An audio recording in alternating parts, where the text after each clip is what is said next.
सुफियान मुकीम की जितनी बात की जाए उतनी कम है, क्योंकि इसने जिस तरह से परफॉर्म करके दिखाया है उस लिहाज से इस प्लेयर की बात जितनी हो वो कम है। क्योंकि इस प्लेयर ने इस टूर्नामेंट के अंदर 22 विकेटें निकाली हैं और कोई ऐसा खिलाड़ी नहीं था जो इसके पास पहुंच सके।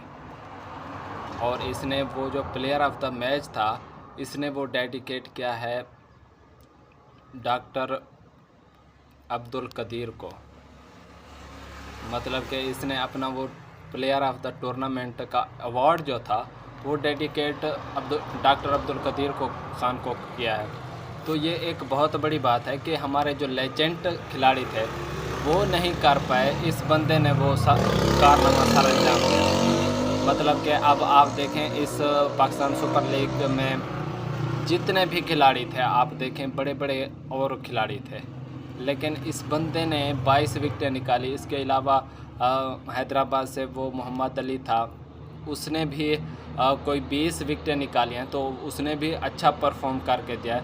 लास्ट ओवर मतलब 4-5 मैचों में उसने कमाल की परफॉर्मेंस करके दिखाई थी मोहम्मद अली ने, जिसकी वजह से वो उसने किसी मैच में 3 किसी में 2 मतलब के विकेटें निकाल कर हैदराबाद को दी थी। तो वो भी 20 विकेटें निकाल कर ऊपर था। लेकिन सुफियान मुकीम की मैं इसलिए बात कर रहा हूँ क्योंकि सुफियान मुकीम वो वाहिद प्लेयर है जिसको एक बार टीम में लेकर उसको फिर ड्रॉप कर दिया। उसने परफॉर्म भी किया था उस सीरीज़ में या उन मैचों में जिसमें इसको सिलेक्ट किया गया था, लेकिन फिर भी इसको ड्रॉप कर दिया जाता है और ऐसे ऐसे खिलाड़ियों को खिलाया जाता है जो आप देखें इस पाकिस्तान सुपर लीग में उन खिलाड़ियों ने जो इसकी रिप्लेसमेंट के ऊपर लिए गए थे, ख़ास तौर पर अबरार अहमद और उस्मान तारिक, ये 2 बंदे इसकी रिप्लेसमेंट के तौर पर लिए गए थे, लेकिन उन दोनों ने इस पीएसएल में कुछ अच्छा नहीं किया।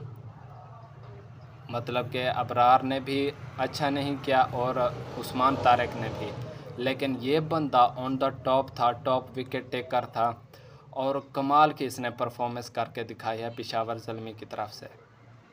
और पाकिस्तान नेशनल टीम में जहाँ पर इसको खेलना चाहिए था वहाँ पर इसको ड्रॉप कर दिया जाता है।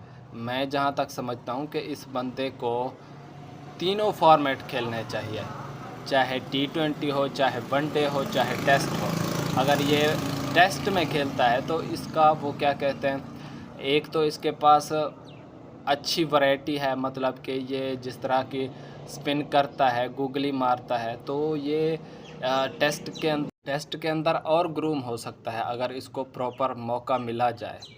लेकिन पाकिस्तान में होता तो वही है कि जो अच्छा कर जाता है, इसने जो वो सीरीज़ खेले था, जो मैच इसने खेले थे उसमें इसने अच्छी परफॉर्मेंस करके दिखाई थी, लेकिन फिर भी पाकिस्तान के अंदर होता तो वही है जो मतलब कि अच्छी परफॉर्मेंस कर देता है उसको फिर ड्रॉप कर दिया जाता है।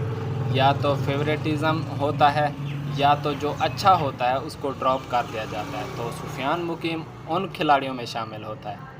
इसको अगर प्रॉपर पाकिस्तान टीम के साथ रखा जाए और तीनों फॉर्मेट खिलाए जाएं तो ये वाकई में एक बेहतरीन स्पिनर साबित हो सकता है। लेकिन देखते हैं अब क्या होता है कि इसको प्रॉपर मौका मिलता है या इसको, वैसे ये जो बांग्लादेश के साथ 2 टेस्ट मैचों की सीरीज़ है इसमें सुफियान मुकीम को लाजमी तौर पर होना चाहिए था, जहाँ तक मुझे लगता है। तो आप लोग क्या कहते हैं इस हवाले से? इस टूर्नामेंट के अंदर वो टॉप विकेट टेकर रहा है, तो आप क्या समझते हैं? इसके अलावा उसने जहाँ जहाँ भी खेला है उसने बेहतरीन परफॉर्मेंस करके दिखाया है।